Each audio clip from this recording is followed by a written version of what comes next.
দুনিয়ায় ঠাট্টা করে, বিদ্রুপ যারা করে, গালাগালি করে, সহ্য করো, সহ্য করো এবং তাহাম্মুলের সাথে পরিস্থিতির মোকাবেলা করো। আল্লাহ পাক বলছেন অপেক্ষা করো, ওদের জন্য দুনিয়ায় সব শেষ। যত সেলুট এইখানে শেষ, এরপরে সেলুট শুরু হবে কবরের মধ্যে নিয়ে, আসল সেলুট। ঠিক পাইছেন? আসল সেলিউট শুরু হয়ে যাবে কবরের মধ্যে গিয়া। আগ পর্যন্ত যদ্দূর পারো করো।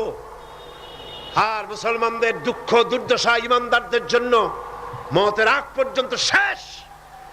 এরপরে আল্লাহ পাক বলেছেন চিরস্থায়ী জান্নাত দেব, খালিদিনা ফিহা আবাদা, চিরকাল জান্নাতের মধ্যে থাকবা। সুবহানাল্লাহ।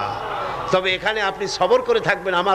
আমার কথার ভুল অর্থ করবেন না যে আমরা শুধু মার খেতে থাকবো আর সবর করব, আর মাতবাড়ি, রাজনীতি, সমাজনীতি, ক্ষমতা, সব দেশের ফাসেক, ফুজ্জার, সারাবি, জানি, কাবাবি ওরা থাকবে